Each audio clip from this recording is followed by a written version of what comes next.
Grabatzen ari garen unean goizeko 11:41 igaro diren honetan, Bakaikoak eta Eskirozek Salaberria eta Gaskueren aurka Hendaian atzo jokatu zuten binakako B-serie txapelketako ligaxkako 11. jardunaldiko lehen norgehiagokaren analisia egingo dugu. Favorito ziren Salaberria eta Gaskue eta ez zuten hutsik egin 22 eta 11 irabazi ostean.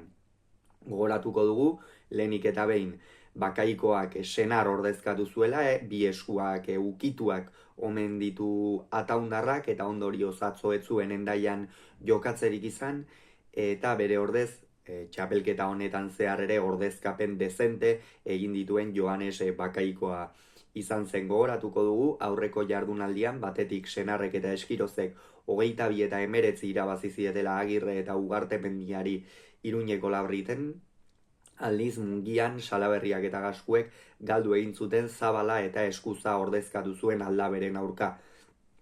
Bi bikotea gainera oso testu inguru ezberdinetan iritsi ziren atzoko norgehiagoka horretara, baina hasieratik ikusi genuen Andoni Gaskue jokatzeko zegoela. Atarikoan ere esan genuen Gaskueren ezaugarrientzat pilotaleku ona izan zitekeela, azkenean hankabiziko pilotaria da, pilotara beti ongi jartzen dena, eta frontisa baliatzen bazuen gero lurretikan Eskirozek sufrituko genuela pentsatzen genuen, eta halaxe izan zen, ez? Eta lehen etenaldira 12 eta 3ko emaitzarekin iritsi ziren, erabat nagusi ziren urdinak, gorriak frontoira agertu ziren ere ez genekien, egia esan Joanes Bakaikoak ez zuen egindako bakar bat ere izan lehen zati horretan, oso kamuts ikusi genuen erasoan, Josu Eskiroz ere atzeko kuadro horietan erabat ezin nagusiturik, eta asko sufritu zuten lehen zati horretan batez ere Bakaikoak eta Eskirozek, eta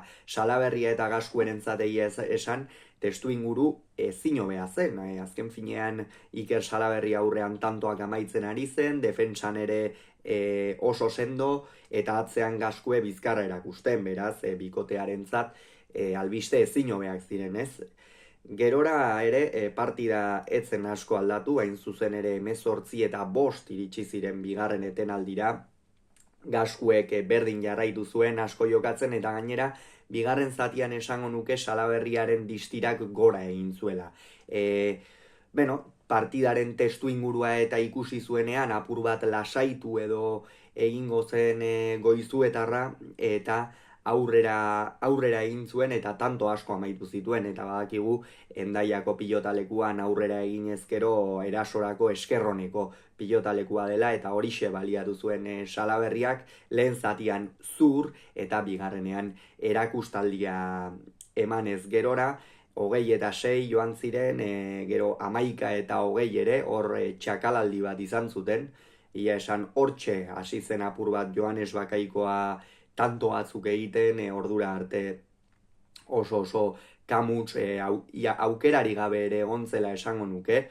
Orain artean gainera oso erasokor ikusi dugu, etxarri aranazkoa, baina atzo erabat ez ezagun aritu zen Hendaiako Daniel Ugarte pilotalekuan, eta 11 eta 20 hurbildu ziren, baina azkenerako 22 eta 11 eta honen bestez funtsezko garaipena eskuratu zuten Salaberriak eta Gaskuek, eta ikusiko dugu orain nola batetik Senar eta Eskirozek lider jarraitzen duten, 9 punturekin sailkapenaren gorenean dira, eta 9 punturekin, eta Salaberriak eta Gaskuek 5.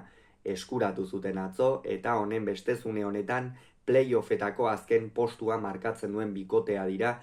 Zabalak eta gaurkoan berriz ere Aldabek ordezkatuko du, Eskuza jokatuko duten partidaren zain. Hauxe beraz esan beharrekoa, hurrengoan gehiago izango duzue, bitartean ongi izan, agur.